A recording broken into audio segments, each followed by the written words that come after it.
Hi, welcome back to The Real Deal on Super Talk 99.7 WTN. You are listening to The Real Deal. I'm your host, Kim Hollingshead. And before the break, I said that collectivist economics and private property rights cannot occupy the same room. It's not like they're just in tension. No. They are structurally incompatible. And I'm going to go ahead and explain what I mean right now.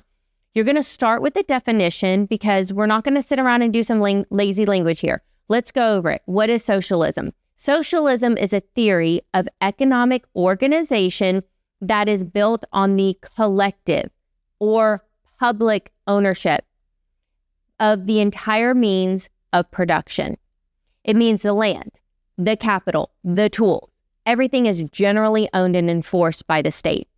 Now, the key word there is ownership, because listen, if the collective, i.e. the government, owns it, then by definition, you don't.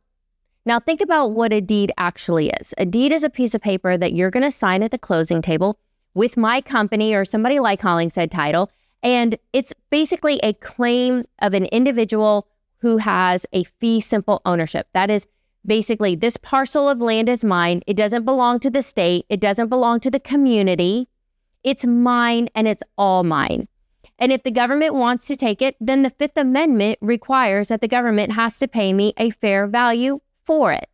Now, that's what a deed is, okay? It's a legal wall around a piece of the earth, and it has your name on it, okay? It's basically like the walls of your castle. So think about it like that. That's what a deed is. It's a legal wall around your castle. What the collectivist, meaning socialist theory, has a huge problem with the wall, you see? Because if you own your home free and clear, but your neighbor rents, then the world under a socialist viewpoint doesn't see your labor, your savings, your willingness to sign on a 30-year mortgage. It doesn't see all of that as fair. It sees that you own your home, but your neighbor rents their home. It sees it as an imbalance that needs to be corrected.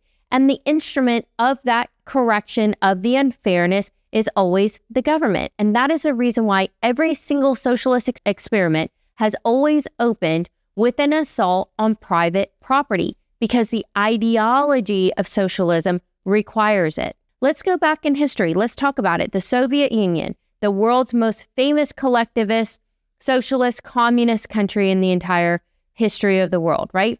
Beginning in 1929, what Stalin did to form the Soviet Union is he first announced the liquidation of kulaks as a class. The kulaks were basically peasant farmers who owned their own land. These are not large estates. These are small family plots. So if you're in Tennessee, just think about it like this. Somebody who's sitting on 40 acres and running cattle.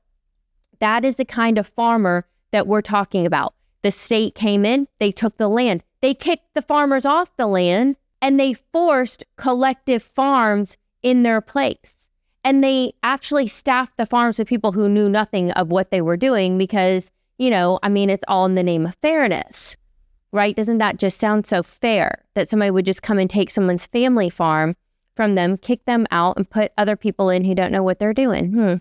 Well, look, the Soviet Ukraine, which we know that the Ukraine is one of the most fertile lands on this planet. We've been hearing about it called, breadbasket to the world, right? Tell me how it is that the Ukraine was the start and the home of a famine where the estimates run that 3.5 to 5 million people died of starvation, and that a joint UN statement was signed by 25 other countries that actually cited that number far higher than what was reported.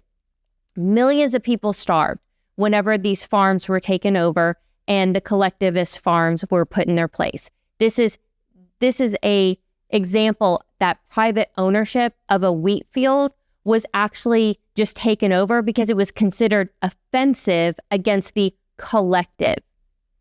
Now, that same pattern also repeated under Mao's China and in Pol Pot's Cambodia. And that's at a scale that I'm not even going to try to summarize for you here on this show. It is so awful. It is so inhumane. it is so incredibly dehumanizing. What took place in those two countries during that time period? All I'm going to tell you is that you can look it up whenever you get home, and I want you to Google the Great Leap Forward, because the Great Leap Forward in China killed around 30 to 45 million people. It was an absolute failure, and it's unbelievable the way that has traumatized that entire country of people, even to this day. And if you're thinking like those are just like black and white, newsreels from way back in the day. Okay, you guys want a modern example? Let's take a look at Venezuela. 2001. All of my listeners who are listening right now are going to remember the year 2001. Hugo Chavez signed a land reform law letting the state seize farmland because they judged it, quote, idle or unproductive farmland. Just came in and just took it. Again, imagine your grandma and grandpa have a farm and they own all of this land and they just raise a couple of chickens on it. They don't feel like they need to do anything too crazy on the farm. They're elderly. Well, in Venezuela, they just decided it wasn't productive enough, so the government just came in and took it. That sounds real fair, doesn't it?